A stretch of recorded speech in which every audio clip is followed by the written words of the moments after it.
New videos every day. Hello, my name is Joesph Strickland. I'm an applied clinical nutritionist here in Austin, Texas. Thanks for the feedback on the last videos. I've really enjoyed doing them. And as I was doing them, I realized I've never introduced myself. So I wanted to say hello and also give you a little bit of information as to why I got into nutrition. I didn't start out being in nutrition because it's what I wanted to do by any means. When I was a kid, the only thing I did know is I never wanted to work in an office where there were doctors or people in lab coats. And look what I'm wearing now, a lab coat. Well, the reason I got into nutrition was out of necessity. My dad was a 490-pound man. When I was a kid, he was about the only fat person you'd see walking around. When I was young, people weren't as big as they are now. Obesity is an epidemic. And if you walk around now, you can see people that are overweight everywhere around you. It wasn't that way when I was a child. But when I was 19 and I was starting to get fat, I was like, there's got to be a better way, And I also got very sick. I had staph infections. Some of you might know what that is, some of you might not. But basically what they are is boils. They get infected, and normally 80-year-olds get them. So I was 19 years old, getting problems that an 80-year-old man gets. And that's because if you've ever seen Super Size Me, you know that if you're eating fast food 3 times a day, your body just will deteriorate. So I was very sick. And that led me on a journey of finding out how to fix myself. I went to the medical doctor. They put me on antibiotics, which was the right thing to do for them. But after about 5 times of doing that and not being able to go to the bathroom correctly, I asked the doctor, is there a better way? Is there something I can do? He said, just take the antibiotics, son. I don't know what to tell you. So at that point, I knew the guy legitimately wanted to help me. It wasn't that he was inherently evil. It was he didn't know what to do other than to give me an antibiotic. So what I did is I went on the internet and looked around, and sure enough, there were people in their 20s getting these superbugs or staph infections.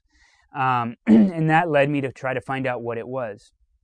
I searched out and asked about some alternatives and found out about what they call muscle testing or applied kinesiology.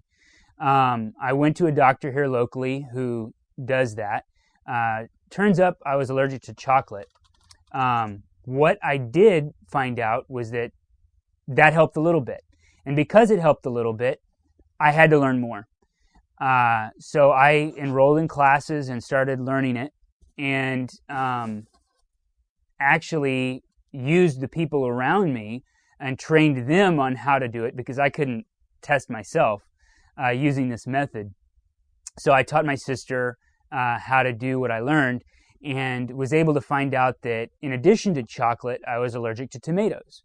So I stopped eating tomatoes and I stopped eating chocolate and did a bit of an immune boosting program using whole food supplements, which I've talked about in the past. And guess what? It's 4 years later and I haven't had a staph infection since. I have gone back and tested it. I had to see if tomatoes really were it. And what'll happen is I can have tomatoes for a few days, and then after about 3 or 4 days, it overloads my system, and then I'll get boils, and then it'll go down the old road. But because I know the cause, I can just stop eating the tomatoes, and it'll handle itself. And that's true with a lot of diseases. The body will heal itself. However, there are certain things that you can have in your environment that prevent you from getting better. There can certainly be foods you're allergic to. Metals, when they cook barbecue, they wrap it in an aluminum foil, heat it up, that aluminum gets in there, so you can get metal poisoning from that. So as a result, here I am helping other people, and although I never saw myself as a nutritionist, I'm loving it. I've helped a lot of different people utilizing this technique, and it's very non-mainstream as far as, you've got a symptom, here's something to handle it. It's much more finding the cause or what is making the body not work right. And I really like being in that field because I think that's where it all started, was finding out why a person's sick. I think it's gotten twisted around to, somebody's got a symptom, let's give them a drug to mask the symptoms, unfortunately. And anyway, I just wanted to give you an introduction to myself. Thank you for listening, And the next video I'm going to be doing is on food additives, so look forward to that.